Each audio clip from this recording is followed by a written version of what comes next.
Isabel, né? E outros irmãos que estão passando por doenças sérias, seríssimas. Né?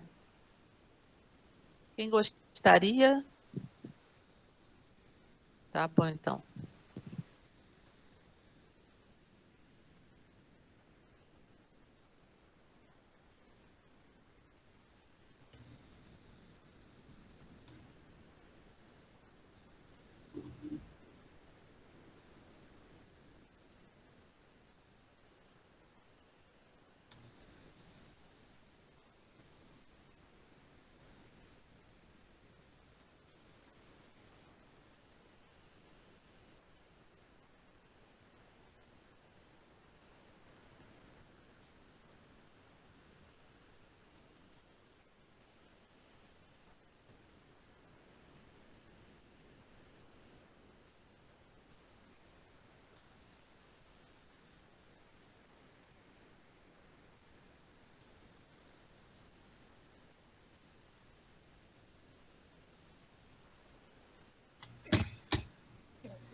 Quem gostaria de começar fazendo a leitura da queda de Otávio?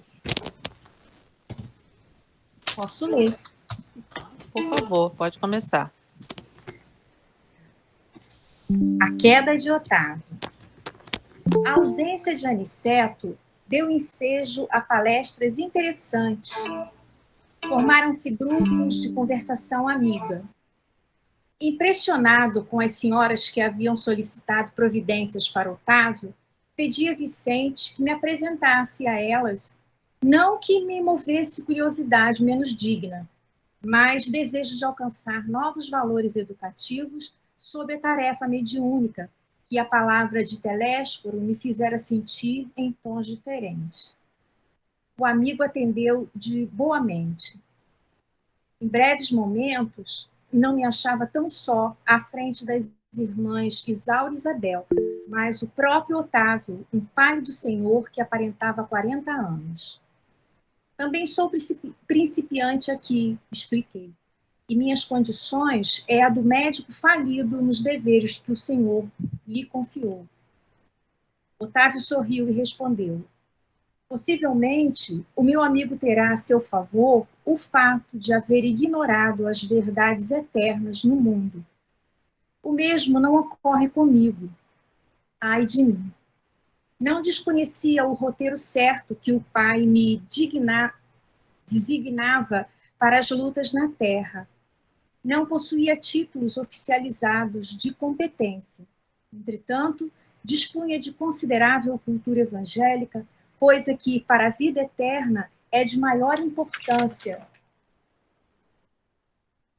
que a cultura intelectual, simplesmente considerada. Tive amigos generosos do plano superior que se faziam visíveis aos meus olhos. Recebi mensagens repletas de amor e sabedoria e, no entanto, caí mesmo assim, obedecendo à imprevidência e à vaidade. As observações de Otávio impressionavam-me vivamente. Quando no mundo eu não tivera contato especial com as escolas espiritistas, experimentava certa dificuldade para compreender tudo quanto ele desejava dizer. Ignorava a extensão das responsabilidades mediúnicas, respondi. As tarefas espirituais, tornou o interlocutor algo acabrunhado, ocupam-se de interesses eternos. E daí a enormidade de minha falta. Os mordomos de bens da alma estão investidos de responsabilidades pesadíssimas. Os estudiosos, os crentes, os simpatizantes, no campo da fé, podem alegar ignorância e inibição. Todavia, os sacerdotes não têm desculpa. É o mesmo que se verifica na tarefa mediúnica. Os aprendizes ou beneficiários, nos tempos da revelação nova, podem referir-se a determinados impedimentos, mas o missionário é obrigado a caminhar com um patrimônio de certezas tais que coisa alguma o exonera das culpas adquiridas. Jesus! Quem quer falar para dar uma paradinha aí, só para a gente ver, né? O que o Otávio vai dizendo. Quem gostaria de falar? Boa noite, gente. Desculpa. Boa noite. Pode me dizer qual é a página, porque eu entrei atrasada? No meu livro antigo é 42. 42 é o meu também. É o capítulo 7. Ah, tá. É porque É a eu página desmarquei. seguinte. Passa Ah, tá. a Queda de primeira Otávio. folha. Isso, nós estamos na segunda. Ah, tá. Tá ok. Obrigada. Alguém gostaria de falar Eu acho sobre o que ele vai que dizendo? pelo menos eu entendi que a responsabilidade que a gente carrega assim nessa questão, não só da mediunidade, mas também da mediunidade, né? Ele fala que os mordomos de bens da alma estão investidos de responsabilidades pesadíssimas. E esse parágrafo aqui foi bem, bem forte, né? Os estudiosos, os crentes simpatizantes no campo da fé podem alegar ignorância e inibição, todavia o sacerdote não tem desculpa. E fala exatamente isso na questão da mediunidade, né? Que é uma responsabilidade que a gente assume, né? Que no caso do Otávio, e talvez seja o nosso caso, com certeza, que a gente assumiu até porque a gente, sei lá, tinha outros comprometimentos e essa foi uma das maneiras, né, que os irmãos lá do plano maior, e sei falando baseado nas leituras que a gente faz, devem ter nos dado a oportunidade para que a gente pudesse, né, todos nós estamos tendo oportunidade com a reencarnação, mas nessa questão da mediunidade, talvez por erros maiores, né, e a gente assumindo esse compromisso lá, a gente talvez tenha assim uma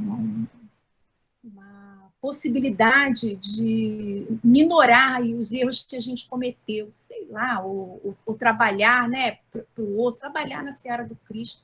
Não sei, estou sendo muito, não estou sendo sonhadora no que eu estou falando. Não, ele vai dizendo que há tipos e tipos de tarefas, né? Então ele vai dizendo, para aquelas tarefas, vamos dizer, iniciais no campo da mediunidade, há até uma desculpa, né? uma justificativa. Mas para os médiuns que vêm em missão, que são os missionários, isso não se aplica.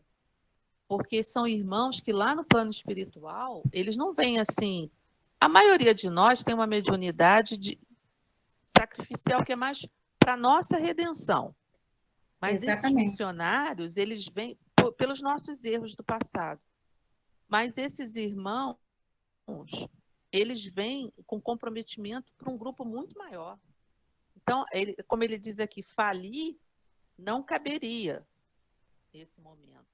Porque há um preparo muito grande. O corpo do Chico, o Chico, antes de encarnar, em 1910, a mãe dele teve um aborto antes dele. E já era ele. Mas os técnicos da reencarnação e da missão do Chico, né? Porque o Chico teve um mandato mediúnico, assim como Divaldo, assim como Ivone, Raul e outros médios que a gente não conhece, né? O corpo não ia servir aquele corpinho todo feio, né? Todo cheio de problemas, cheio de doenças. Não, o aparelho mediúnico não estava preparado para a missão do Chico. Aí eles promoveram um aborto espontâneo para reestruturar o perispírito do Chico para formar um novo corpo. Então, você imagina uma tarefa dessa do Chico, que foi abrir mais a questão do campo mediúnico, da comunicação mediúnica, se esse homem entra numa derrocada, se perde. Vamos imaginar qual seria a consequência para a doutrina espírita como movimento no Brasil. Porque o Chico que trouxe, né? Verdade. Toda essa obra, mostrando o plano espiritual, a comunicação com os desencarnados, a questão desse trabalho com as mães. Imagina, você vê que ele foi até os 92 anos. É muita coisa. E ele teve uma visibilidade muito grande, né? Assim, em o Brasil Poderia todo, ter né? caído. Exatamente, porque outros missionários que apareceram, a gente tem notícias, né, tipo Barçanufo e outros que a gente sabe, mas eles estavam mais restritos, até porque à época, Tinha né, mídia. não existiam ainda alguns recursos midiáticos, né, que existe agora. Então, Mas o Chico Xavier Chico trouxe a doutrina espírita para o público em geral. público. O Pinga Fogo foi um divisor de águas no movimento espírita. Verdade. Então, o Chico Graças a é uma Deus ele referência. conseguiu, né? Não Graças a Deus ele conseguiu. conseguiu. Por isso que o Divaldo diz, até os espíritos dizem, que a gente só pode dizer que o médium teve sucesso no seu mandato mediúnico quando ele desencarna, porque até o último momento ele pode cair. É sempre um risco. Foi um risco muito grande. E o Otávio, a gente vai ver mais à frente, a reencarnação dele foi preparada 30 Toda anos. programada, né? É verdade.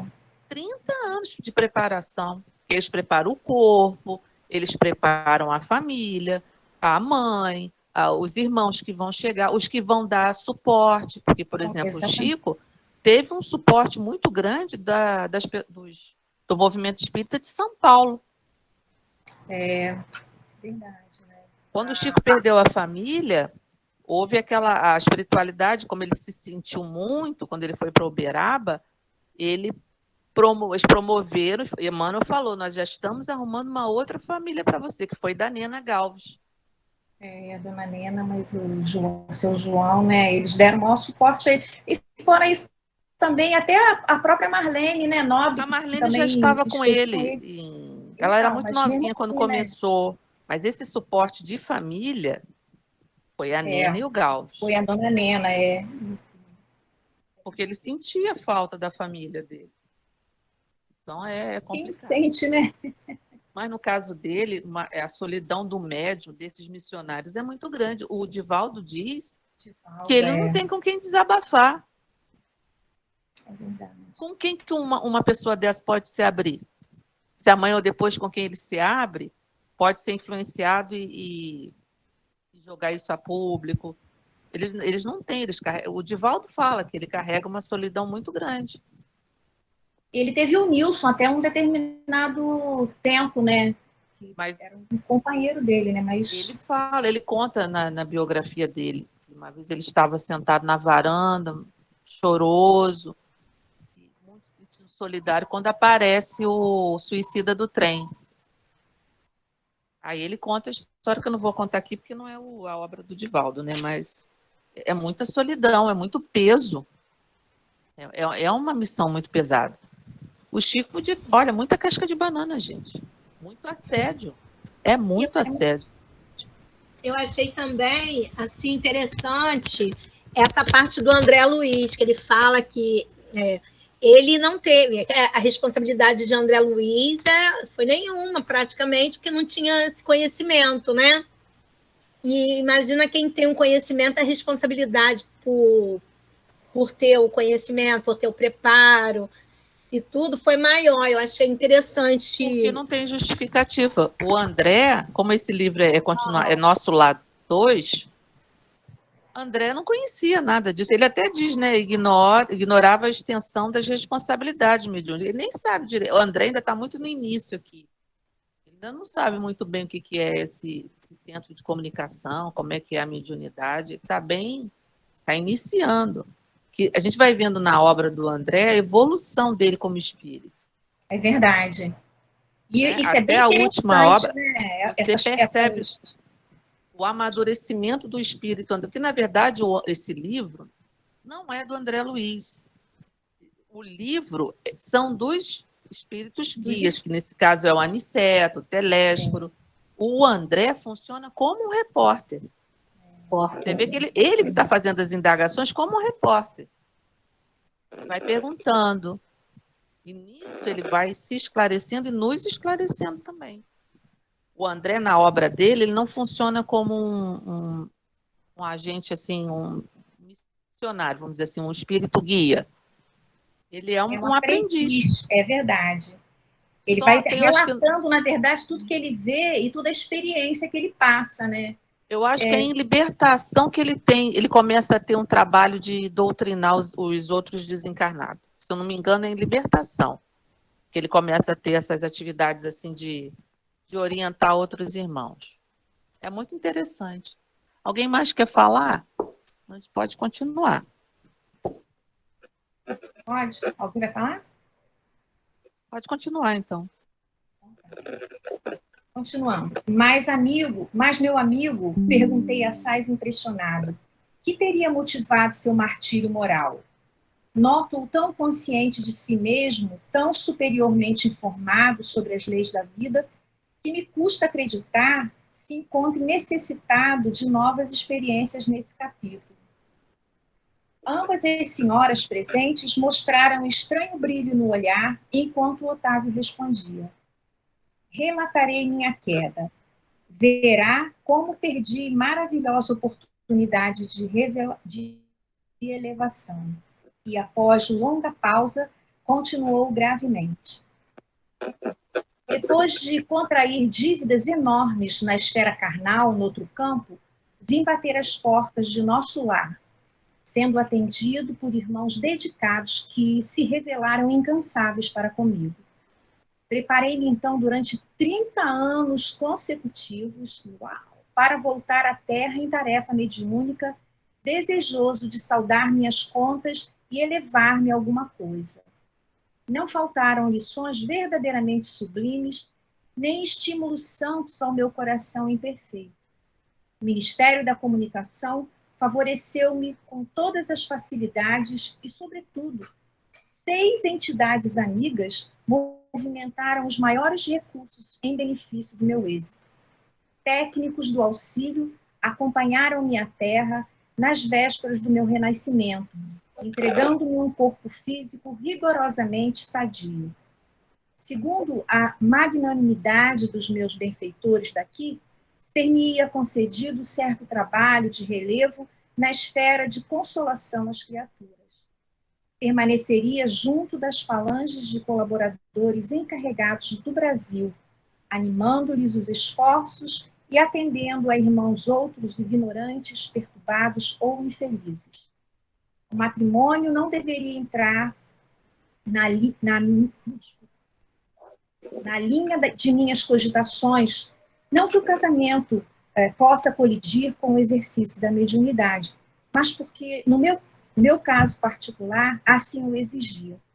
Nada obstante, solteiro, deveria receber aos 20 anos os 6 amigos que muito trabalharam por mim em nosso lar, os quais chegariam ao meu círculo como órfãos. Meu débito para com essas entidades tornou-se muito grande, e a providência não só constituiria agradável resgate para mim, como também garantia de triunfo pelo serviço de assistência a elas, o que me preservaria o coração de leviandades e vacilações, porquanto o ganha-pão laborioso me compeliria a não aceder a sugestões inferiores nos domínios do sexo e das ambições incontidas.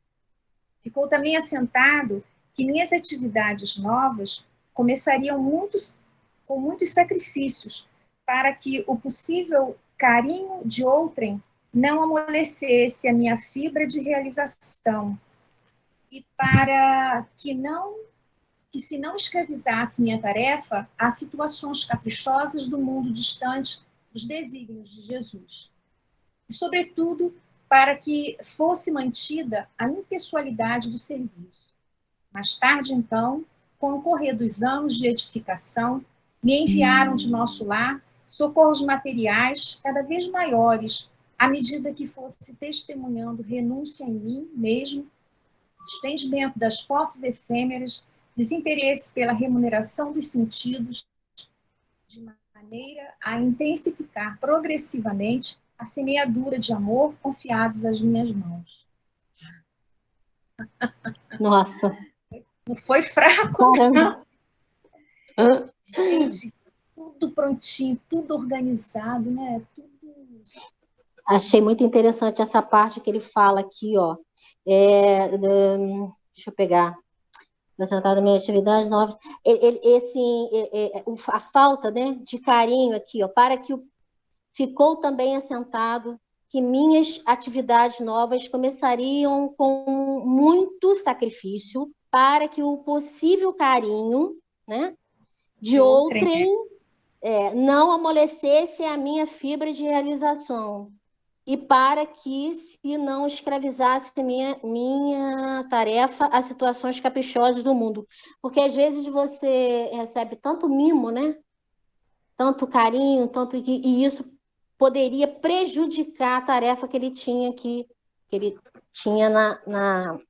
já programada na vinda dele aqui no mundo, na Terra, né? Na encarnação. Os Como o trabalhos. Chico, né, Luciene? Como o Chico. O Chico foi assim, né? Teve uma infância bem dura, né? Assim, a mocidade também, justamente para...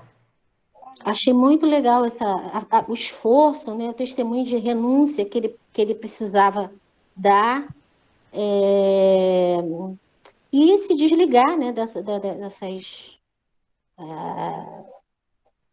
como ele diz aqui, das posses efêmeras, né? Desinteresse, renúncia, a parte sexual também, né? Que ele não estava programado para ele o casamento. Né? E a missão dele era bem grande, né? Porque ele fala que assim, ó, permaneceria junto das falanges de colaboradores encarregados do Brasil. Ó, sim. Não era pouca coisa, não, né? Quer dizer, era uma coisa assim. Ouvindo, Rita? Tem a moça aí que conhece tudo. E 6 pessoas, né? 6 espíritos. São 6 espíritos amigos, não são inimigos. Amigos para ajudá-lo na tarefa. Porque esses irmãos dariam suporte para esse lado, porque são espíritos amorosos que iriam, conforme eles fossem crescendo, né? Porque eles ficaram crianças, né? Dariam esse suporte afetivo, porque todo mundo precisa de um suporte afetivo. Então, às vezes, seria a preocupação. Desculpa. Não, nós temos impedimentos ao nosso redor, não é porque Deus quer nos castigar. Isso é uma proteção, porque nós temos muita dívida, nós temos muitas falhas. Então, começar desde jovem, e um jovem naquela época com 20 anos era um menino, não é um jovem de 20 anos hoje, né? Isso é na década de 30, 40, era um menino ainda, não tinha televisão, não tinha nada dessas coisas. Então, era um menino mesmo, um jovem, era um rapazinho, um rapazola, né? Então, quer dizer, tudo isso... Oi?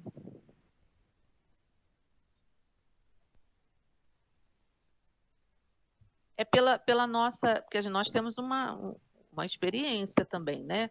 E de acordo com as nossas atividades, com o que acertamos, com o que erramos, com o que já estamos prontos a aprender e suportar, isso vai sendo delineado pelos nossos próprios atos, dependendo dos nossos erros do passado. Porque as pessoas acham que elas só podem responder pelos seus débitos através da dor. Não, eu posso responder através do amor também, da responsabilidade, da abnegação, de se anular, de se doar em favor do outro. Não é só pela dor. No caso dele, não seria nem pela dor, porque seria pelo amor que ele iria resgatar. Porque ele tem débitos do passado. Ele renunciaria à vida dele, né, assim, de família e tal, mas em compensação ele ia acolher essas pessoas que estariam assim, sob a guarda dele. Como é que ele fala aqui? Que eles seriam órfãos, né? Que ele acolheria. Olha, eu sempre falo órfãos. Na reunião... A última vez que eu falei na reunião pública, eu levei o caso de um... Eu nunca mais vou esquecer esse rapaz. É um homem, né? Ele, desde pequeno, escuta falar da pobreza do Brasil e ele largou a riqueza dele, uma família rica. Você falou um italiano, não foi? Desse italiano. Eu estava lá. Ele mesmo fala... Menina, eu não consigo falar naquele homem... Sempre que eu falo nele, eu me emociono. Porque no final ele fala, não adiantaria só eu doar dinheiro. Eu precisaria me doar. E ele, é porque a reportagem é maior, ele diz, eu abri mão de ter uma família. Isso não foi uma programação para esse homem? Claro que com foi. Certeza. Claro que foi. Eu vejo que é até um espírito ligado a Francisco de Assis, porque a obra dele é toda pautada nas premissas de Francisco. Eles não sentam no refeitório um de costa para o outro. Um de frente para o outro. Né? Um de frente para o outro. Então, quer dizer, é um homem que veio com uma missão... Eu até falo, é um homem bonito, quer dizer, provavelmente atrai muitas mulheres, deve ser um assédio, não podia falar isso em público, mas com certeza tem um assédio muito grande. Ele diz, eu abri mão de ter uma família, abri mão de ter uma vida. Ele se doa completamente. A obra dele é linda. E são os parentes da Itália que mantêm.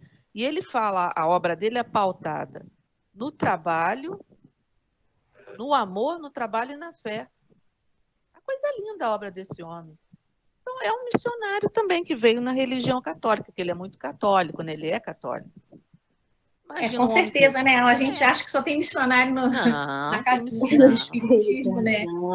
Aqui provavelmente também é um homem que vai conseguir um sucesso no final da encarnação, se não acontecer nada, né?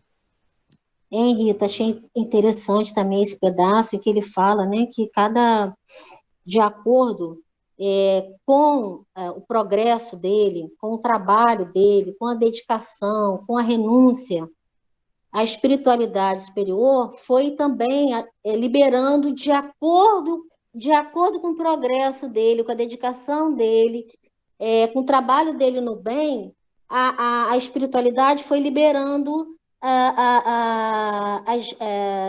ajuda, né? Iria liberar ajuda, né? Achei interessante. O que Jesus diz? Ao que muito tem, muito lhe será dado.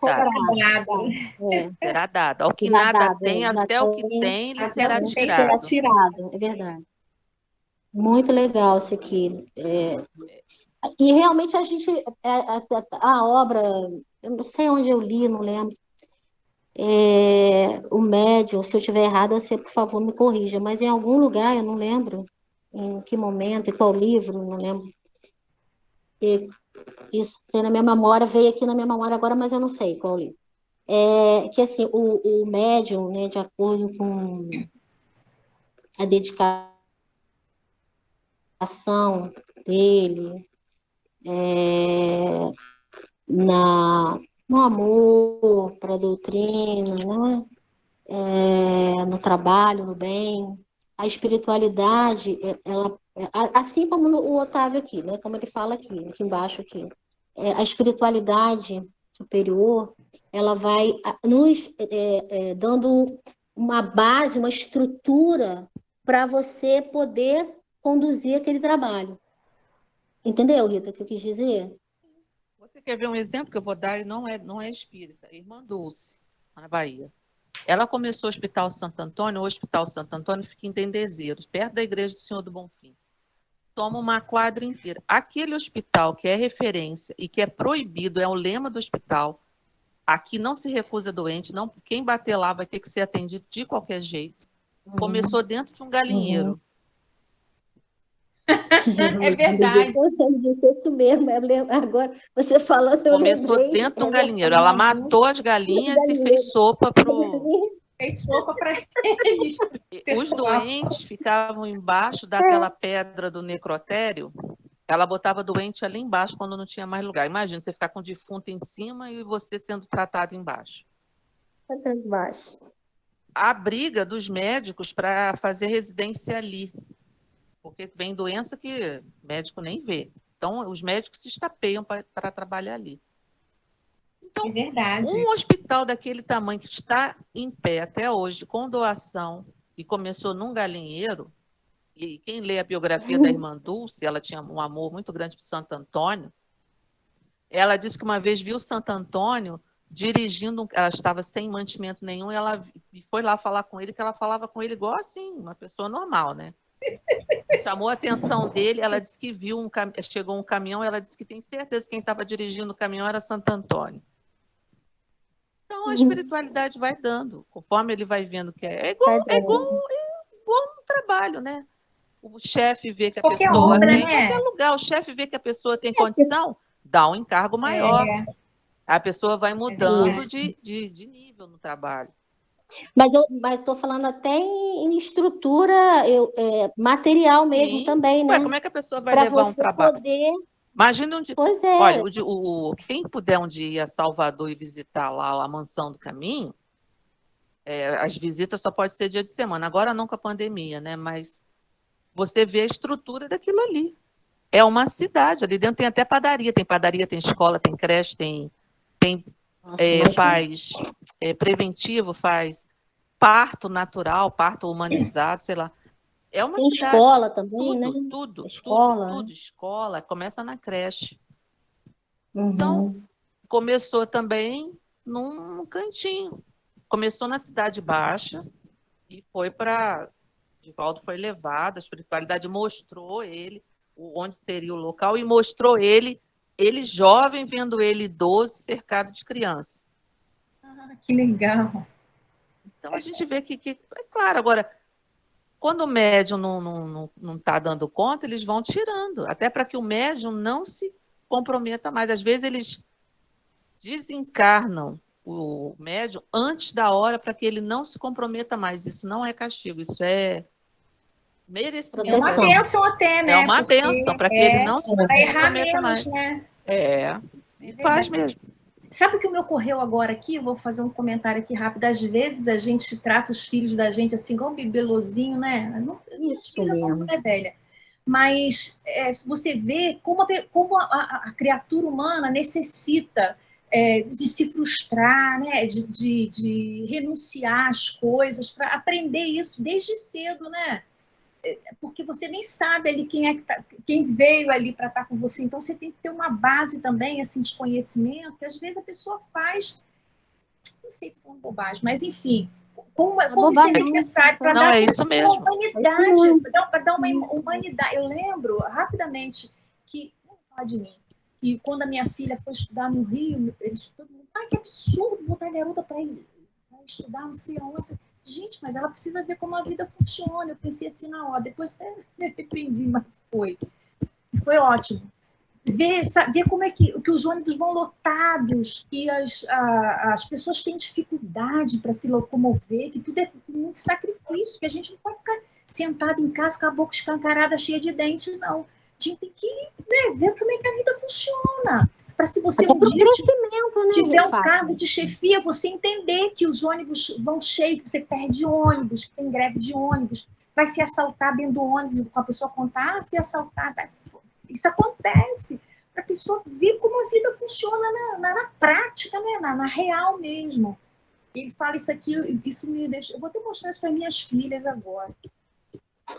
E mostrar também... Sério? Pode falar você. Não, porque às vezes a gente, como pai e mãe, né, quer botar o filho da gente dentro de uma bola de vidro, de cristal, assim, né? A gente não quer deixar que nada aconteça de ruim para o nosso filho, né? Assim, eu estou me colocando como mãe, né, gente? Então, assim, e aí a gente erra. A gente erra por superproteção. Porque mais tarde, aquela criança, se a gente tiver essa superproteção e não passar para a criança isso que Fátima está falando, né? Deixar que ela viva esses momentos no colégio, as adversidades no colégio, né? Que começa no colégio, né? Em casa e no colégio. Esses atritos, essa convivência, as coisas que acontecem no colégio e a gente querer interferir em tudo, proteger demais, mimar muito. Você não deixa esse espírito despreparado para a vida. Por isso que a gente hoje em dia também vê muito jovem também se suicidando, né?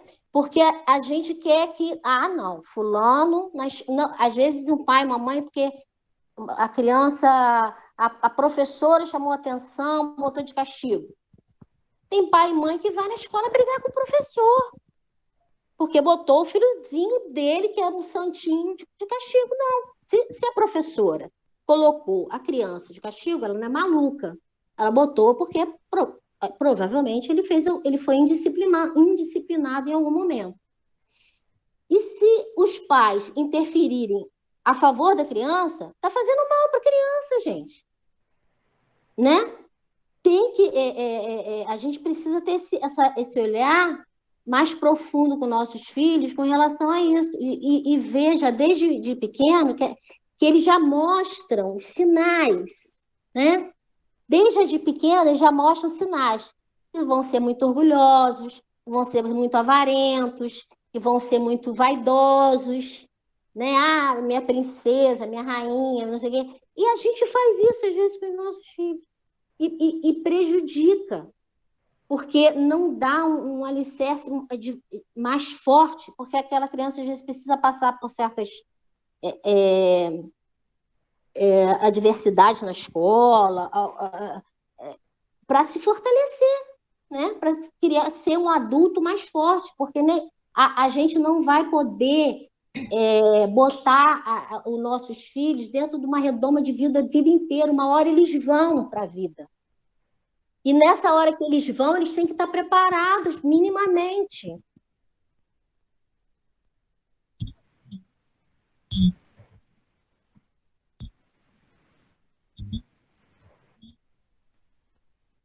Sem dúvida.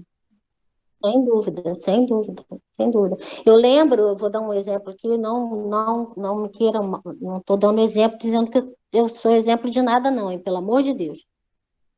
É igual Fátima aí falou da filha dela também.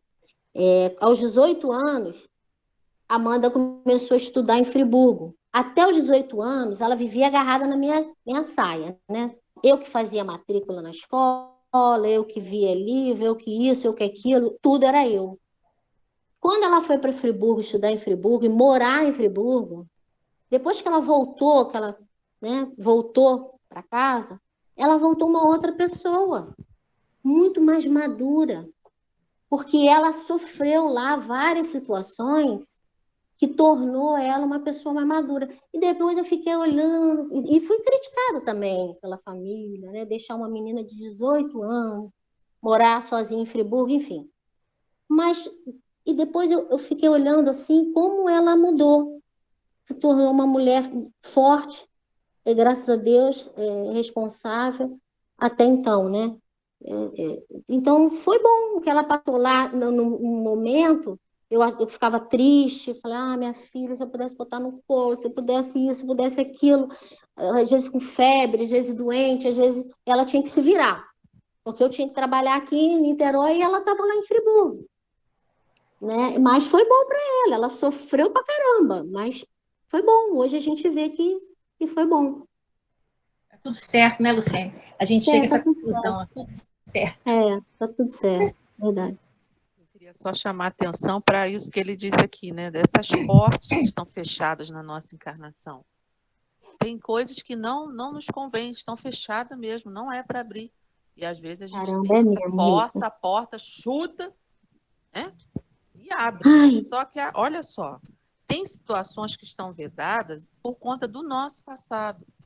Não é para a gente abrir, não. E às vezes a gente tenta aqui, aí você muda, tenta lá, tenta de outro jeito, tenta de outra forma, e está sempre o negócio emperrando, até que chega um momento que eles dizem, não, agora deixa abrir. Aí quando abre, a gente dá com os burros na água. Foi o que aconteceu com o Otávio também. Se ele tivesse seguido e vendo que tem coisa na nossa vida que a gente vê que parece que a gente está... situações que nos cerceiam mesmo, elas tiram a nossa... A gente não consegue passar, a gente quer aquilo, não luta, faz, mas não vai. Não vai, e não vai. Não vai. E começa assim, a gente tem que pensar, por que essa porta está fechada? Por que está me sendo vedado nessa encarnação? Aí que a gente começa a ver que isso é desde lá de trás. Tem coisa que a gente quer muito numa encarnação, a gente quer muito. O Chico, mas não nos convém, né? Ai, exatamente. A carapuça serviu aqui direitinho na minha cabeça. Quer ver uma coisa? O Chico quis casar. Nossa Senhora. O Chico quis casar, normal. Emmanuel, aí ele foi conversar com Emmanuel. Emmanuel disse a ele que na programação dele não estava o casamento. Mas se ele quisesse desobedecer, ele tinha essa vontade, acaba ali. Não é? O teu espírito guia diz para você, na sua programação não está o casamento. Ele não era bobo nem nada. Mas se ele quisesse... Fica à vontade, Depois não vem dizer que se engana, te enganou. E espíritos que vão atrair, porque se não está na minha programação, vai se fazer uma nova programação. Quer dizer, vai se fazer uma nova programação, não. Eu vou abrir uma brecha e formar uma nova ligação que não estava no meu planejamento. A espiritualidade tem que se reorganizar toda. E, às vezes, aquelas pessoas que, quando a gente reencarna em grupo. ligado a outras pessoas que vão chegar na nossa vida de várias formas. Aí eu mudo essa programação, aquelas pessoas vão ter que chegar de outro jeito, e às vezes não vai dar. Aí a gente vai adiar para outra encarnação. Pior que Olha a gente o bate transtorno. pé, né, Rita? Bate pé, Bate, quebra a cabeça e tenta, e bate. tenta, e tenta. E Tá a coisa não vedado. vai, e a gente tá batendo pé, igual criança fazendo perraça. E fica empurrando a porta, É empurra, isso mesmo. até uma hora que ela vai abrir. Ela vai Ah, abrir meu por Deus. conta da nossa insistência. Mas e aí? Oi. Não, toda encarnação é em grupo, não é? Olivia, toda encarnação, a sua, a minha, nós estamos encarnando em É, rede. A gente reencarna em rede. é isso aí.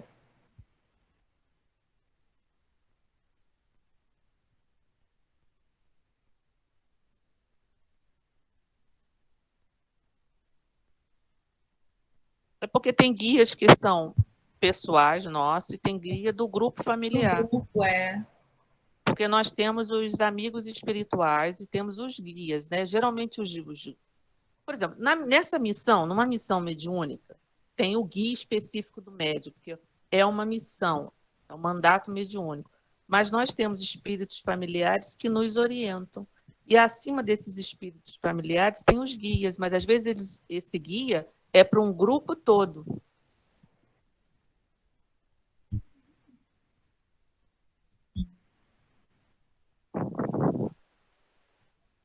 Tem o grupo, tem o grande, o mentor espiritual, né? Para aquela tarefa. E vão chegar espíritos para aquela tarefa que estão programados. Para aquela tarefa. Aí vão ser orientados, porque se atraem. Os grupos não são formados à toa ou ao acaso. Nós nos atraímos o tempo todo. É muito interessante a gente ver essa. Quantas pessoas não vão passar pela nossa vida e quantas já passaram e não continuaram na caminhada? Verdade. É como se fosse uma. Nós estamos andando, né? Andando em grupo. Aí chega uma pessoa, conversa com a gente na rua. Mas aquela pessoa, às vezes, não vai seguir o mesmo caminho, ela fica. Aí chega outra. Quando acaba uma relação, fechou o ciclo. Aí começa outro ciclo. Aí, às vezes, não, a gente quer que aquele fique aquele ciclo. Mas precisa chegar outras pessoas. Outras É um pessoas. novo grupo que eu tenho compromisso. Porque aquele Uns grupo vêm para acabou. ensinar, né? Outros para aprender, outros para construir alguma coisa juntos. Até a Enfim, gente entender isso, a gente rala a cara no chão. é verdade. Se quiser continuar, Fátima. Se ninguém quiser Vamos falar lá. mais nada. Tudo combinado, voltei não só prometendo fidelidade aos meus instrutores, como também hipotecando a certeza do meu devotamento às 6 entidades amigas a quem muito devo até agora. Otávio, nesse momento, fez uma pausa mais longa, suspirou profundamente e prosseguiu. Mas ai de mim que olvidei todos os compromissos. Os benfeitores de nosso lar localizaram-me ao lado de verdadeira serva de Jesus. Minha mãe era espiritista cristã desde moça. Não obstante, as tendências materialistas de meu pai, que era todavia um homem de bem. Aos 13 anos, fiquei órfão de mãe e aos 15 começaram para mim os primeiros chamados da esfera superior. Por essa ocasião, meu pai contraiu segundas núpcias e, apesar da bondade e cooperação que a madrasta me oferecia, eu me colocava num plano de falsa superioridade a respeito dela. Em vão, minha genitora endereçou do invisível apelos sagrados ao meu coração. Eu vivia revoltado entre queixas e lamentações descabidas. Meus parentes conduziram-me a um grupo espiritista de excelente orientação evangélica, onde minhas faculdades poderiam ser postas a serviço dos necessitados e sofredores. Entretanto, faltavam-me qualidades de trabalhador e companheiro fiel.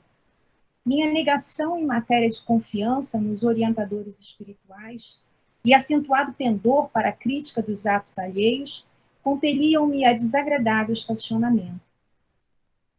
Os beneméritos amigos do invisível estimulavam-me ao serviço, mas eu duvidava deles com minha vaidade doentia. E como prosseguissem os apelos sagrados por mim, interpretados como alucinações, procurei um médico que me aconselhou experiências sexuais. Deixa eu só dar uma paradinha aqui. Isso aqui Nossa. antigamente era comum, viu? É Um verdade, né? médico falar, principalmente que deve ter ido um psiquiatra, um clínico, falar isso, que essas alucinações. Até as mulheres também, no tempo de Freud, que elas tinham. Ai, gente, como é que chama? Elas tinham ter um nome. Que eles dão, histérica. As histéricas. Eles diziam Depois que que as casar, mulheres melhora, né? se tornava histérica por falta de sexo. Jesus, ignorância. Então, até tinha isso, né? Ah, fulano enlouqueceu porque nunca fez sexo. Aí isso era uma recomendação médica também. Aí você não sabe quem é o espírito, olha aí. Problema. Joga no buraco, né? Joga Essa- porque você não sabe qual é a tendência do espírito. Porque verdade. nós temos uma bagagem, né? Essa sempre foi uma preocupação com relação a terapeutas, né? Porque às vezes eles seguem uma linha assim de libertação que beira a libertinagem. Aí é Eles complicado ainda pra te caramba. incentivam a isso. Se você bobear, Exatamente. você vai pegar médicos que te incentivam a isso. Isso é um Sempre falo problema. isso. Médicos Quando mal acompanhados, né? é verdade. Por isso que o seu João fala isso, e é verdade. Antes da gente entrar em qualquer consultório médico, nós temos que fazer uma oração. Uma prece, é verdade. Uma prece pedindo que... Porque às vezes vai estar ali um irmão, um inimigo nosso do passado, que não nos quer bem, e vai orientar mal esse médico. Até com remédio, com medicação. É verdade. Lívia, você quer migrar? Tá bom, então. Vou fechar aqui. Ok, então.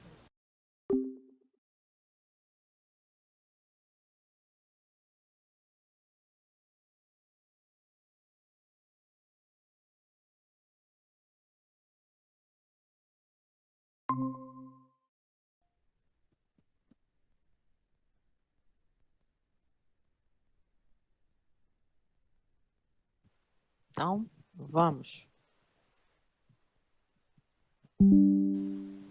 Fátima? Pode? Cadê Fátima? Oi, desculpe, meu microfone estava desligado.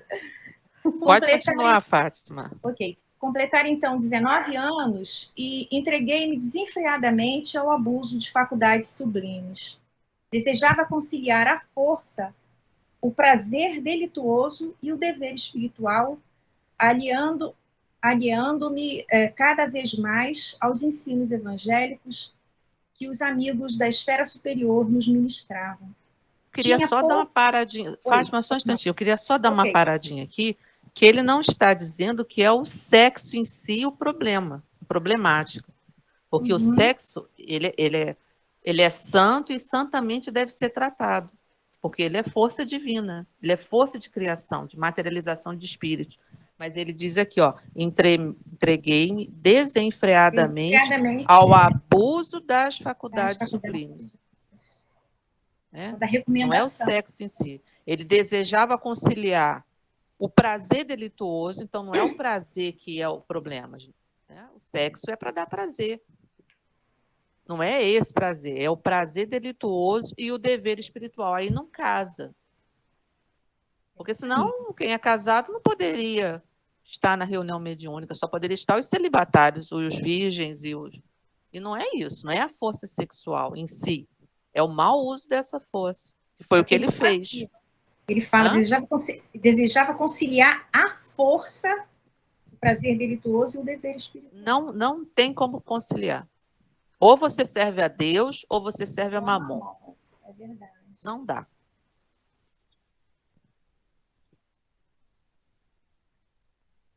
Porque Emmanuel diz que no livro Sexo e Vida, Vida e Sexo, eu esqueci o nome do livro. Acho que é Vida e Sexo. Vida e Sexo.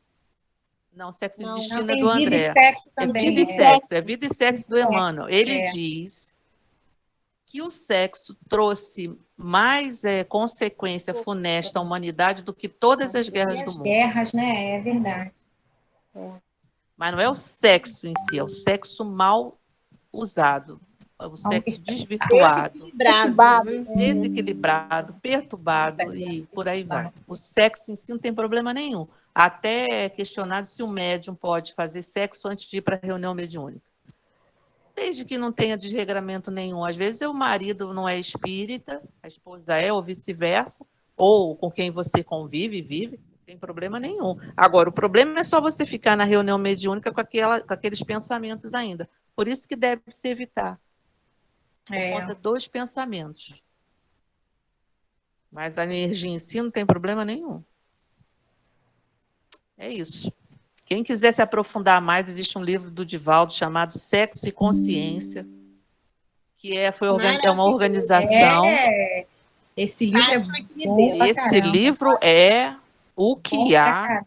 E é grosso, mas você lê em uma semana. As letras são grandes. E você lê em uma semana, que você não consegue parar. Não consegue parar, é verdade. Então, Muito se bom. ninguém quiser falar mais nada, vamos continuar. Vamos continuar. Vamos lá. Tinha pouco mais de 20 anos quando meu pai foi arrebatado pela morte. Com a triste ocorrência, ficavam na orfandade 6 crianças desfavorecidas, enquanto minha madrasta, ao se consorciar com meu genitor, me trouxera para a tutela 3 pequeninos. Em vão, implorou um socorro à pobre viúva. Nunca me dignei a aceitar os encargos redentores que me estavam destinados. Após 2 anos de segunda viuvez, minha desventurada madrasta foi recolhida a um leprosário. Afastei-me então dos pequenos órfãos tomados de horror. Abandonei-os definitivamente, sem refletir que lançava meus credores generosos de nosso lar a destino incerto. Em seguida, dando largas à ociosidade, cometi uma ação menos digna e fui obrigado a casar-me pela violência. Mesmo assim, porém, persistiam os chamados do invisível, revelando-me a inesgotável misericórdia do Altíssimo. Contudo, à medida que olvidava meus deveres, toda tentativa de realização espiritual figurava-se-me mais difícil. E continuou a tragédia que inventei para meu próprio tormento. A esposa a que me ligara tão somente por apetites inconfessáveis era criatura muito inferior à minha condição espiritual e atraiu uma entidade monstruosa ligada com ela para tomar o papel de meu filho, Jesus. Releguei à rua 6 carinhosas crianças, cuja convivência concorreria decisivamente para minha segurança moral, mas a companheira e o filho, ao que me pareceu, incumbiram-se da vingança. Atormentaram-me ambos até o fim da existência. Quando para aqui regressei, mal tendo completado 40 anos, moído pela sífilis, pelo álcool e pelos desgostos, sem nada haver feito para meu futuro eterno, sem construir coisa alguma no terreno do bem. Enxugou os olhos úmidos e concluiu: como vê, realizei todos os meus condenáveis desejos, menos os desejos de Deus. Foi por isso que fali, agravando antigos débitos. Nesse instante, calou-se como se alguma coisa invisível lhe constrangisse a garganta. Abracei-o com simpatia fraternal, ansioso de proporcionar-lhe estímulo ao coração. Mas Dona Isaura aproximou-se mais, acariciou-lhe a fronte e falou: não chores, filho. Jesus não nos falta com a bênção do tempo. Tem calma e coragem. E, identificando-lhe o carinho, meditei na bondade divina que fez ecoar o cântico sublime do amor de mãe, mesmo nas regiões de além-morte. Nossa, Rita, me liguei aqui naquela parte que a gente conversou, de que você abre portas que não estão destinadas, né? E olha só o que você acha. Abre a porta da desesperança e encontra uma entidade ligada a outras piores até, né? Você busca... Por que ele atraiu? Pelo sexo desregrado. Não foi um casamento que, antigamente, né? Quando a moça perdia a virgindade, o cara tinha que casar na marra. Quer dizer, não foi um casamento por amor. O interesse dele era só dos apetites sexuais. Quer dizer, ele continuou com sexo desregrado, provavelmente fora do casamento, porque ele teve sífilis. Então, quem que vai atrair? Irmãos nessa faixa vibratória. Por isso que tem muitos irmãos que reencarnam na dança do funk, ali nas preparadas, nessas quebradas que tem por aí. Às vezes não está nem na programação, mas como atrai, eles são atraídos para aquilo, porque são irmãos que precisam passar por essa situação também, né? De ser atraído assim de uma encarnação que, vamos dizer assim, entre todas as aspas, não tem uma programação. Você desencarnar, gente. E se dar conta disso, é isso que a gente... medo. Não, e o pior... Do desencarne esse. E o pior é o seguinte... Esse levantamento que a consciência faz de todos os seus atos. E se um desses espíritos que ele tinha responsabilidade se desvirtua? Jesus! Para onde que vai a conta? É uma cadeia de engano. Por isso que quando a gente erra, a gente não sabe até onde o nosso equívoco e quem vai atingir, a quem esse equívoco vai ferir. É verdade.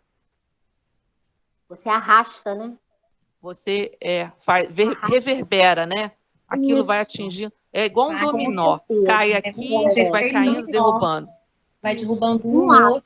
Uma atitude errada. Uma atitude. O André Luiz vai dizer no livro, basta uma atitude impensada para a gente perder uma encarnação inteira. Inteira. Nem fala, é verdade. Realmente, você falou tudo agora. Eu não, André.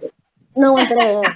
Mas você lembrou. Não me comprometo. Não, você lembrou para a gente, né? Quer dizer, alguém fez você lembrar disso e para chamar nossa atenção quanto a isso.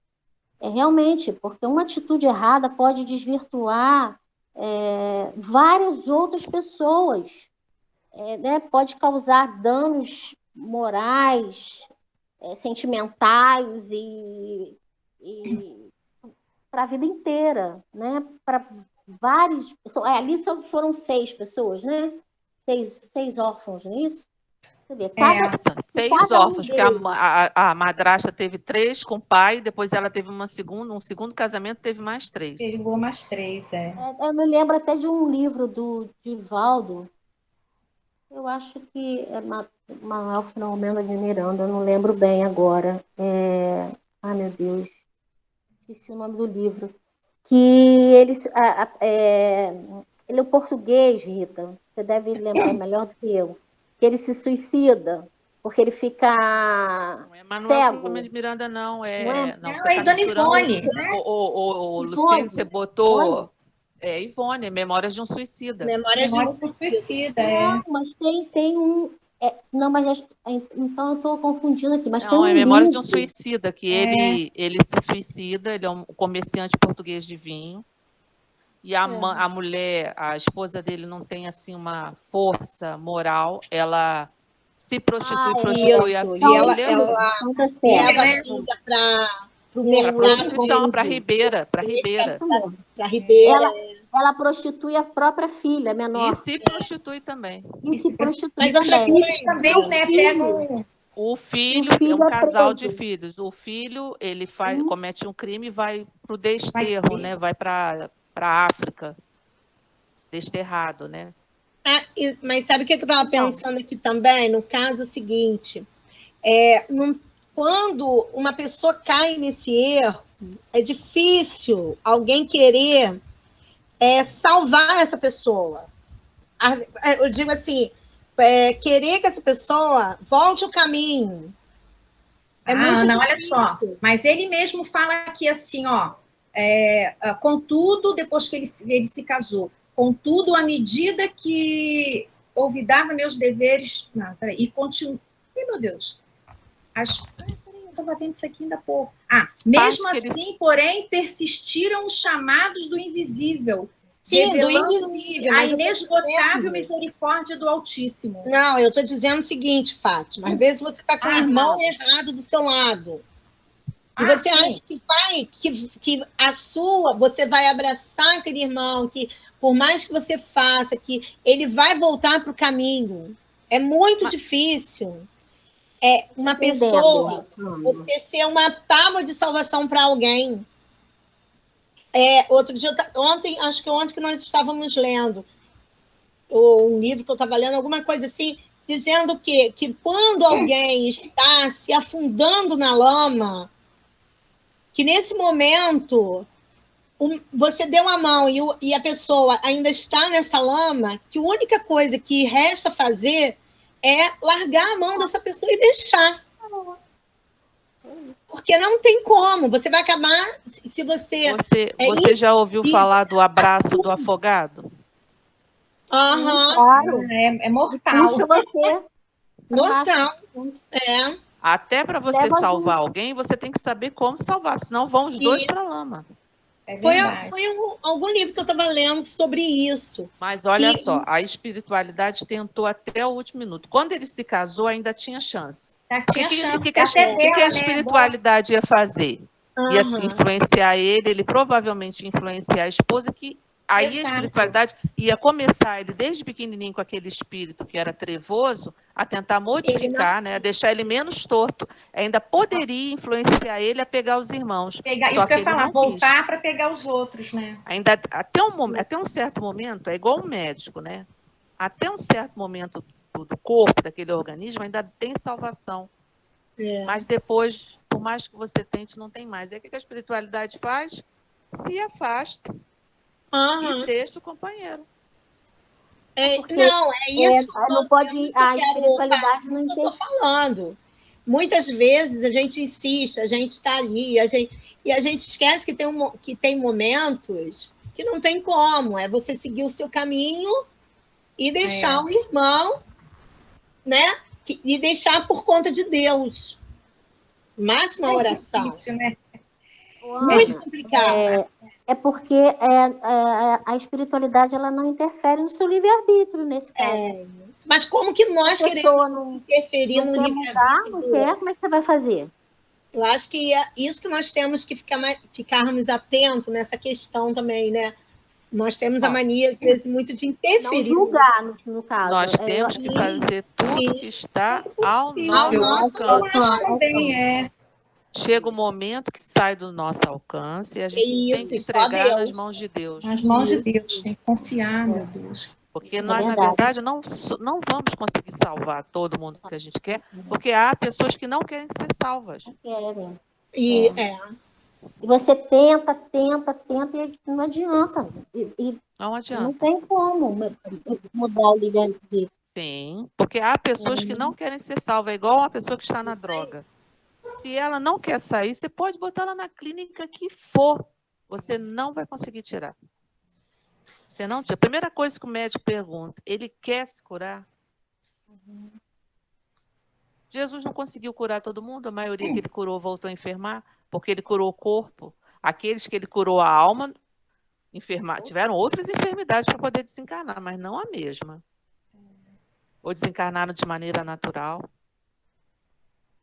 É muito difícil. A gente lembra até um caso, né, o Rita, Vocês me desculpem, eu estou ficando um pouco esquecida de algumas coisas. Mas eu acho que é do livro Boa Nova. Maria, né, recebe um companheiro cego. Então, não estou enganada. Tá, Rita? Você pode me corrigir, porque a minha memória realmente não anda muito bem. Boa. Mas esse companheiro, ele fica cego, né? E ele vai procurar Maria para agradecer o que Jesus fez por ele, que Jesus curou ele. Aí Maria, mas como assim, né? Curou? A pessoa, o homem era cego e continua cego. Mas ele falou que não, porque Jesus não curou a carne, né? Não curou ele os olhos, mas curou a alma. Então, ele começou a enxergar a vida de uma outra forma, né? A vida do espírito, da alma, curou ele por dentro e não por fora. Então, esse caso é muito bonito também. Se eu não estou enganada, está lá no livro Boa Nova. Muito lindo essa página, essa passagem. Porque a cura tem que ser assim, né? De dentro para fora mesmo. Qualquer processo de cura tem que começar no espírito. Porque às vezes nós estamos limpos por fora, mas por dentro é igual o sepulcro caiado, né? Por dentro, fora, todo caiado, mas por dentro só podridão. Essa é a Ai, minha mãe verdadeira falava, cura. por fora, bela viola, por Por dentro, pão dentro, pão bolorento. bolorento. Vamos Nossa, começar mas o... isso é velho, hein? Ai, tadinha da minha velhinha, eu lembro dela dessa. Vamos Lembro dela começar o falando. desastre de Acelino. E agora a gente vai só de queda em queda, até chegar ao Ai, final do Jesus. livro. Se a gente lembra dessas caídas assim para ter uma outra visão da vida. Vamos Porque lá, o desastre de Acelino. Não, são eu grandes tive quedas, né? pensando, o que eu estava falando com Rita, depois que eu li esses 2 capítulos, eu pensei assim, gente, a gente tem que ficar atento, né, sobre o que nós estamos errando. Qual é a nossa missão e que não foi cumprida? Esses 2 capítulos me levou a essa reflexão. Eu li esse livro há muito tempo, deixa eu atrapalhar vocês um cadinho, rapidinho. E eu já estou aqui, eu estou relendo ele, antes de dormir, todos os dias eu leio um capítulo. Eu estou no 13 já. E, olha, tem muita queda aí pela frente, porque a gente precisa reler esses livros todos do André Luiz, a gente não pode ler uma vez só, né? Porque tem muita coisa que a gente perde. O E eu livro já do André descobri tem que ser tanta lido coisa que eu não assim, vi. no começo, no meio e no fim da nossa encarnação, porque É até verdade. chegar no fim a gente vai ter outro entendimento. Exatamente. Já estamos vendo. Sim. A gente enxerga uma coisa diferente, né? Que a gente deixou passar, porque a gente não estava preparado ainda, né? Interessante. Vamos lá. Ia dirigir-me ao Otávio novamente, quando alguém se aproximou e falou ao ex-médium com voz forte. Não chore, meu caro. Você não está desamparado. Além disso, pode contar com o devotamento materno. Vivo em piores condições, mas não me faltam esperanças. Sem dúvida, estamos em bancarrota espiritual. No entanto, é razoável aguardarmos confiante novo empréstimo de oportunidade do tesouro divino. Deus não está pobre. Voltei-me surpreendido e não reconheci o recém-chegado. Dona Isaura fez o obséquio das apresentações. Estávamos diante de Acelino, que partilhara a mesma experiência. Triste, Otávio sorriu e advertiu. Não sou um criminoso para o mundo, mas sou um falido para Deus e para nosso lar. Sejamos, porém, lógicos, revidou Acelino, parecendo mais encorajado. Você perdeu a partida porque não jogou, e eu a perdi jogando desastradamente. Tive 11 anos de tormento nas zonas inferiores. Sua situação não reclamou esse drástico. Mesmo assim, confio na providência. Nesse instante, interveio Vicente acrescentando: cada um de nós tem a experiência que lhe é própria. Nem todos ganham nas provas terrestres. E voltando-se de modo especial para mim, aduziu: quantos de nós, os médicos, perdemos lamentavelmente a luta? Depois de concordar, trazendo à baila o meu próprio caso, objetei. Seria, porém, muitíssimo interessante conhecer a experiência de Acelino. Teria sofrido o mesmo acidente de Otávio? Creio de grande aproveitamento penetrar essas lições. No mundo, não compreendia bem o que fossem tarefas espirituais. Mas aqui, a nossa visão se modifica. Há que cogitar do nosso futuro eterno. Acelino sorriu e obtemperou. Minha história é muito diferente. A queda que experimentei apresenta características diversas e, ao meu ver, muito mais graves.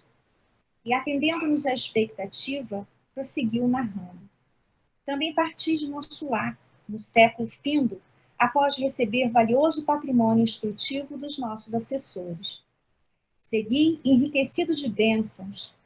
Uma de nossas beneméritas ministras da comunicação presidiu, em pessoa, as medidas atinentes à minha nova tarefa. Não faltaram providências para que me felicitassem a saúde do corpo e o equilíbrio da mente. Após formular grandes promessas aos nossos maiores, parti para uma das grandes cidades brasileiras em serviço de nossa colônia. O casamento estava em meu roteiro de realizações. Ruth, minha devotada companheira, incumbir-se-ia de colaborar comigo para melhor desempenho das tarefas. Só um instantinho, Fátima. Eu Oi. quero que vocês observem, a partir de agora, conforme nós fomos avançando na leitura, que todos eles, ou pelo menos nós vamos ver que todos eles receberam, antes de reencarnar, um suporte. Ninguém reencarna assim, de forma estabanada, sem experiência. Pode nem dizer assim, mas eu não me preparei, eu não tinha conhecimento do que me esperava. Vamos observar, vamos assim, guardar na nossa mente, ó, Otávio teve, o Acelino também vai ter. Vamos assim, só guardar na nossa mente isso. Nenhum desses médicos que vai ter essa derrocada foi por falta de cuidado e preparação. Né? Pode? Cumprida a primeira parte do programa, aos 20 anos de idade, fui chamado à tarefa mediúnica, recebendo o enorme amparo dos benfeitores invisíveis. Recordo ainda a sincera satisfação dos companheiros do grupo doutrinário. A vidência, a audição e a psicografia que o Senhor me concedera, por misericórdia, constituíam decisivos fatores de êxito em nossas atividades. A alegria de todos era inexcedível. Entretanto, apesar de lições maravilhosas de amor evangélico, inclinei-me a transformar minhas faculdades em fonte de renda material. Não me dispus a esperar pelos abundantes recursos que o Senhor me enviaria mais tarde, após meus testemunhos no trabalho, e provoquei eu mesmo a solução dos problemas lucrativos. Não era meu serviço igual a outros? Não recebiam os sacerdotes católicos romanos a remuneração de trabalhos espirituais e religiosos? Se todos pagávamos por serviço ao corpo, que razões haveria para fugir ao pagamento por serviços à alma? Amigos, inscientes do caráter sagrado da fé, aprovavam-me as conclusões egoísticas. Admitíamos que, no fundo, o trabalho essencial era dos desencarnados, mas também havia colaboração minha, pessoal, como intermediário, pelo que deveria ser justa a retribuição. Coitado, né? Debalde, movimentaram-se os amigos espirituais, aconselhando-me o melhor caminho. Em vão, companheiros encarnados chamavam-me a esclarecimento oportuno. Agarrei-me ao interesse inferior e fixei meu ponto de vista. Ficaria definitivamente por conta dos consulentes. Arbitrei a preço das consultas com bonificações especiais aos pobres e desvalidos da sorte. E meu consultório encheu-se de gente. Interesse enorme foi despertado entre os que desejavam melhoras físicas e soluções de negócios materiais. Grande número de famílias abastadas tomou-me por consultor habitual para todos os problemas da vida. As lições de espiritualidade superior e confraternização amiga, o serviço redentor do Evangelho e as preleções dos emissários divinos ficaram à distância. Não mais a escola da virtude, do amor fraternal, da edificação superior, e sim a concorrência comercial, as ligações as ligações humanas, legais ou criminosas, os caprichos apaixonados, os casos de polícia e todo um cortejo de misérias da humanidade em suas experiências menos dignas. Sim. Oi. Desculpa. Transformara-se completamente a paisagem espiritual que me rodeava. A força de me cercar de pessoas criminosas por questões de ganho sistemático, as baixas correntes mentais dos inquietos clientes, encarceraram-me em sombria cadeia psíquica. Cheguei ao crime de zombar do Evangelho do nosso Senhor Jesus, esquecido de que os negócios delituosos dos homens de consciência viciadas contam igualmente com entidades igualmente com entidades perniciosas que interessam por eles nos planos invisíveis. E transformei a mediunidade em fonte de palpites materiais e baixos avisos. Nesse momento, os olhos do narrador cobriram-se de súbita vermelhidão, estampando-se-lhe fundo horror nas pupilas, como se estivesse revivendo atrozes dilacerações. Mas a morte chegou, meus amigos, e arrancou-me a fantasia. Prosseguiu o mais grave. Desde o instante da grande transição, a ronda escura dos consulentes criminosos que me haviam precedido no túmulo rodeou-me a reclamar palpites e orientações de natureza inferior. Queriam notícias de cúmplices encarnados, de resultados comerciais, de soluções atinentes a ligações clandestinas. Gritei, chorei, implorei, mas estava algemado a eles por sinistros elos mentais, em virtude da imprevidência na defesa do meu próprio patrimônio espiritual. Durante 11 anos consecutivos, espiei a falta entre eles, entre o remorso e a amargura. Arcelino calou-se, parecendo mais comovido em vista das lágrimas abundantes. Fundamente sensibilizado, Vicente considerou. Que isso? Não se atormente assim. Você não cometeu assassínio, nem alimentou a intenção deliberada de espalhar o mal. A meu ver, você enganou-se também, como tantos de nós. Arcelino, porém, enxugou o pranto e respondeu. Não fui homicida nem ladrão vulgar. Não mantive o propósito íntimo de ferir ninguém, nem desrespeitei alheios lares, mas indo aos círculos carnais para servir as criaturas de Deus, nossos irmãos, auxiliando-os no crescimento espiritual, com Jesus, apenas fiz viciados da crença religiosa e delinquentes ocultos, mutilados da fé e aleijados do pensamento. Não tenho desculpas, porque estava esclarecido. Não tenho perdão, porque não me faltou assistência divina. Depois de longa pausa, concluiu gravemente. Podem avaliar a extensão da minha culpa? Ai, coitado, posso sim, meu filho. Posso avaliar sim. Caraca. O pobre do Arcelino se lascou todo, né? Aqui, engraçado, né? É bom para a gente até ver. Foi obsidiado, né? Espírito sendo obsidiado por espírito, né? É porque ele fez vínculo. Exatamente. Ele viciou esses irmãos. Todo mundo foi lá pegar ele para poder saber das coisas, né? Todo mundo materializado, né? Foi lá Por isso cobrar que o Chico dele. não aceitava nada.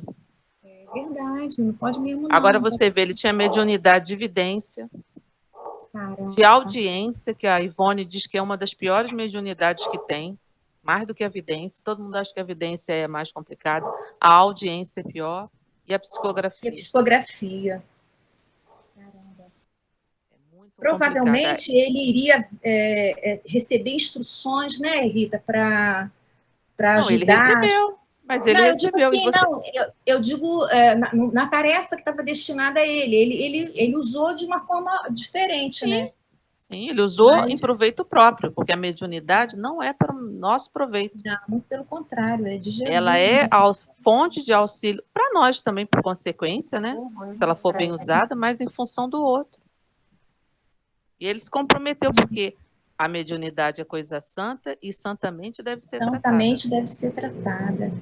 Mas ele usou aqui como egoizar. E interessante que ele conseguiu envolver também outras pessoas, né, da instituição onde ele trabalhava, porque ele fala aqui que as pessoas começaram a concordar com ele. Ele tinha argumentos até para convencer, né?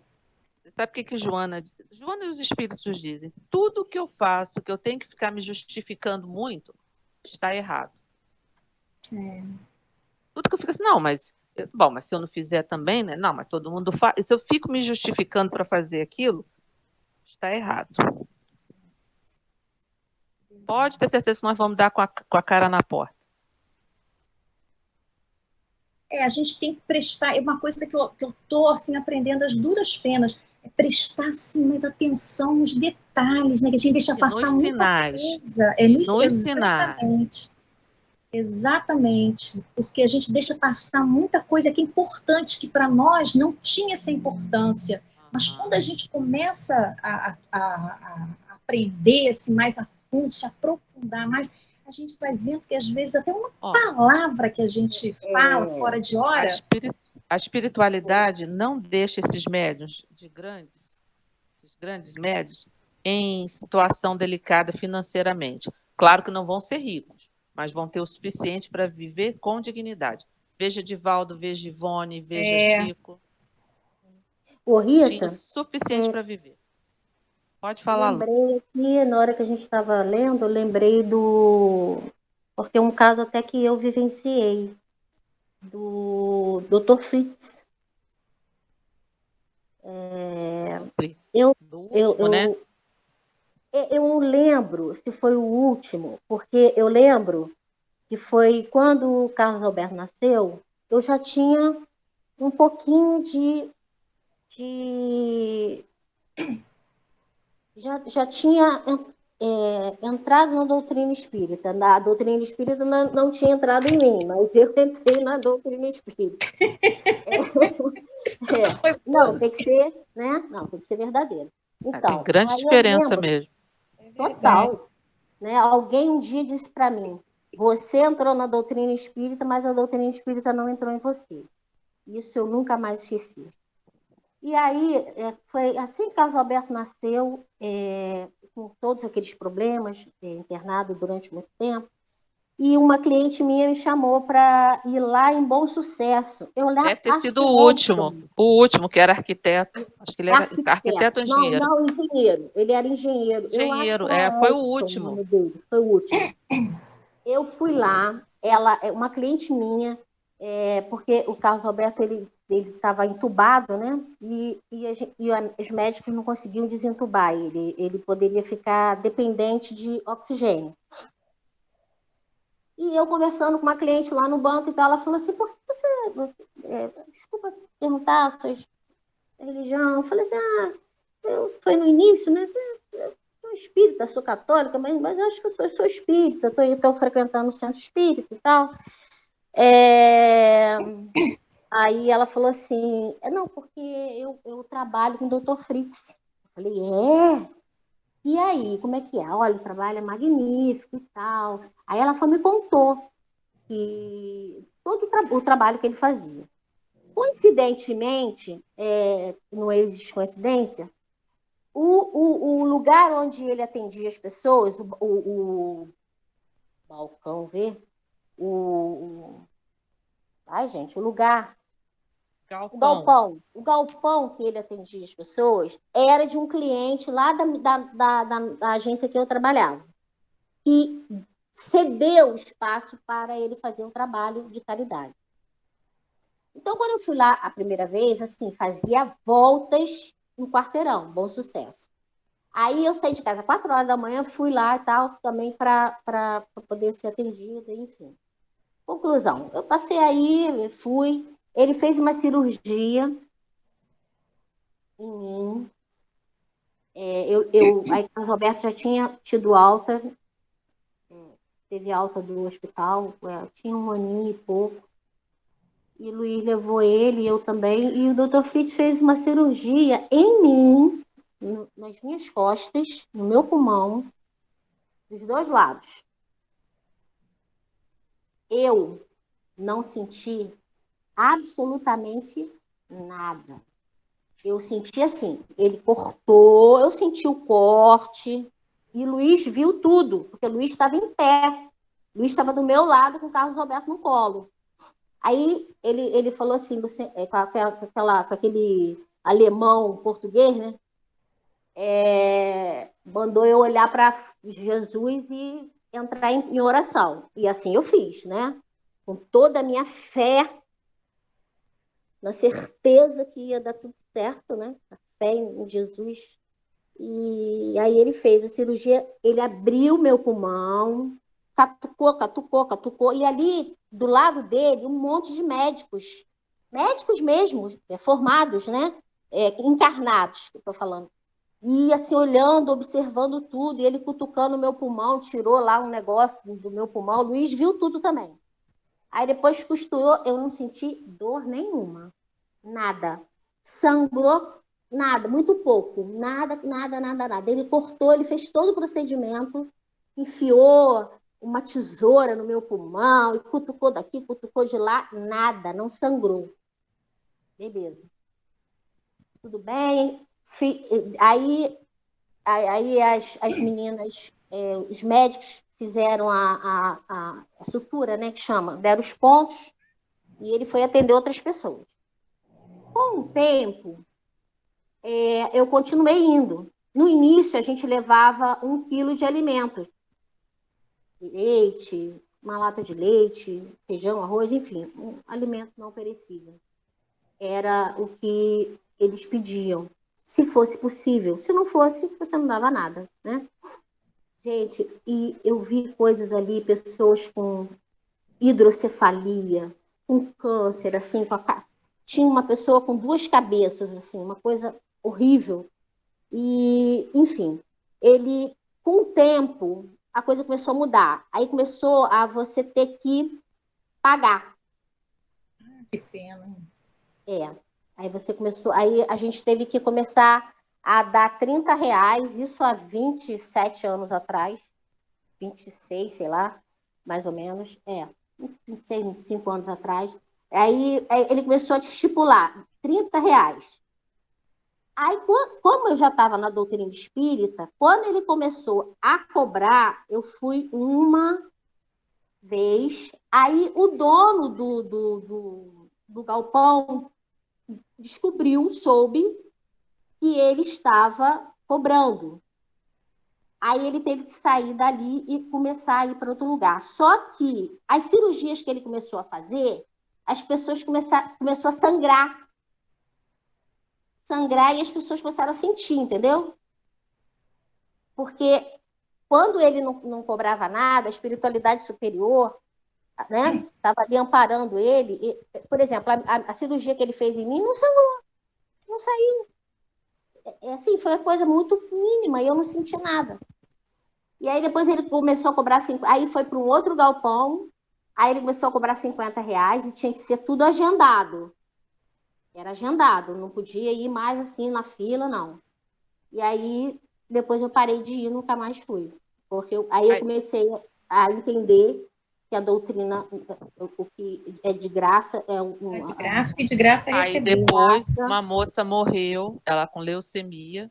Isso aí, viu? Ela morreu, aí ele foi acusado de medicina, prática ilegal da medicina, e a vida dele... Aí caiu, aí pum. Porque o Dr. Fritz usava médiuns, que 2 morreram assassinados, né? Um foi de acidente, o Arigó. Arigó foi um acidente feio dessa, né? O segundo foi assassinado. Acho que ele era pernambucano, não me lembro. Eu lembro. Ele usava médiuns que tinham, assim, médios endividados, né? Uhum. O doutor Fritz se afasta, aí vem o Fritz da Silva e começa a fazer essas coisas aí. Fritz da Silva. Quando ele começou a cobrar os R$ 30, eu falei assim, não pelo valor, tá? Aí mas aí começou a derrocada, porque o médium de cura, ele é muito assediado, tanto no plano físico como no plano espiritual. O médium de cura, ele tem que entrar sem falar com ninguém. E sair sem falar com ninguém, sem ter contato com pessoa nenhuma. Cabeça baixa, Você imagina, você olhar. com filho, no meu caso, o meu estava na UTI, na época que eu comecei a ir, depois que o Carlos Alberto saiu da UTI. Mas você imagina uma pessoa rica, eu não tinha nada, né, uma ferrada, mas você imagina uma pessoa com muito dinheiro, sabendo que o filho está entre a vida e a morte no hospital, e sabendo que tem um médium de cura desse porte, né? Assediar esse médium e esse médium ter força moral suficiente para não aceitar esse recurso financeiro, né? Óbvio. E isso, não aceitar estando numa situação financeira paupérrima. E aí então, nossa, tem que ter muita muita força moral, né? Se botar um médico de cura no Galileia, vai ter fila até Itaboraí. Até mesmo. É verdade. Eu trabalhei numa casa em São Paulo, trabalhei assim, né? Trabalhei nada, né? Encaminhava as pessoas. E o senhor era médium de cura. Ele, tadinho, ele chegava de cabeça baixa, entrava numa salinha e ficava ouvindo, às vezes, um pouquinho de evangelho, não falava, quase ninguém falava boa noite, mas ele era uma pessoa muito simples mesmo. Ele era um carpinteiro, marceneiro, uma coisa assim, ou os dois. E quando ele saía era a mesma coisa, assim, numa simplicidadezinha. O filho dele foi atropelado, assim, ficou no hospital todo quebrado, todo entre um pé aqui, outro pé lá, e ele indo lá direitinho, mal, tinha que ver. Eu esqueci até o nome dele, era um nome estranho, mas ele era uma pessoa assim muito equilibrada mesmo, assim, muito tipo aquele que vive assim com o necessário, ia lá só para aquilo, e todo mundo tinha assim muito cuidado com ele. Ele era a joia da casa, mas ele, tadinho, nem se dava conta. Ele era assim, por natureza mesmo, parece que ciente do que ele estava fazendo, tranquilo. Vou contar um negócio que aconteceu para a gente encerrar, mas eu preciso contar porque o Dr. Fritz foi lembrado. Quando minha mãe quebrou o braço a primeira vez, ela estava internada, eu fui no centro, o seu João me chamou para fazer a página. No que eu estava me aproximando, ele falou assim, Dona Rita, a senhora não precisa se preocupar, porque o Dr. Fritz vai dar suporte, assistência à cirurgia da sua mãe. Aí eu fiquei olhando para a cara do seu João, que o seu João... Nunca ouvi seu João falar Dr. Fritz. Foi a primeira vez que eu tinha escutado ele falar, Dr. Fritz. Aí fiz a página. No dia que minha mãe estava operando, ela estava esperando o maqueiro, eu estava sentado de frente para ela sentiu um negócio no braço dela, que ela deu um pulo. Ela deu um pulo, dei um pulo também, porque eu levei um susto. Aí ela falou assim, Rita, mexeram no meu braço. Aí eu falei para ela, mãe, foi o Dr. Fritz, vai dar tudo certo. Não se preocupe, porque ela estava muito tensa. Então, eu tenho, assim como Luciene, eu tive uma experiência. E foi assim, muito maravilhosa. E nessa segunda vez que ela quebrou, porque o caso era muito mais sério do que o primeiro, eu pedi ao Dr. Fritz. Aí falei para ele, bom, já que o senhor ajudou na primeira, não custa nada ajudar na segunda. Aí os médicos falaram depois para minha irmã, que quando abriram o braço da minha mãe, eles não sabiam o que eles iriam fazer. O caso dela era muito sério mesmo.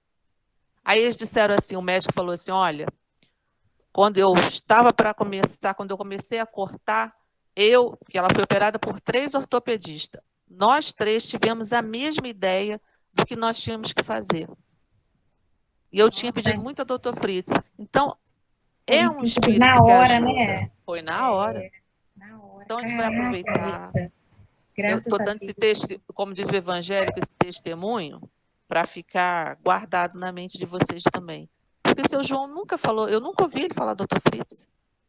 Foi a primeira vez que eu tinha escutado ele falar, ele falou muito sério. É como se alguém estivesse dando um recado, né? Olha, mandaram dizer para a senhora que o Dr. Fritz vai estar assistindo à cirurgia da sua mãe. Eu fiquei olhando para a cara do seu João assim, bestificada, né? Então, a gente tem que pedir esses espíritos, né?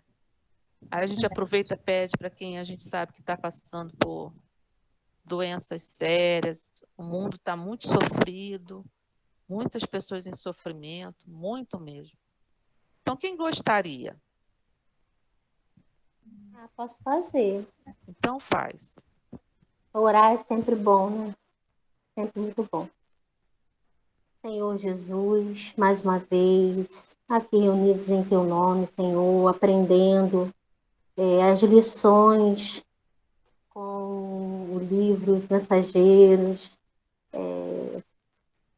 sobre as quedas dos nossos irmãos espíritas que faliram na missão, né, que o Senhor concedeu a cada um. Estamos aprendendo muito, Senhor. Muito obrigada por essas orientações, que possam ficar na nossa mente, cada lição, para que nós não venhamos a também falirmos. Ajuda-nos, Senhor, fortalecendo a nossa fé, a nossa confiança em Deus, em Jesus.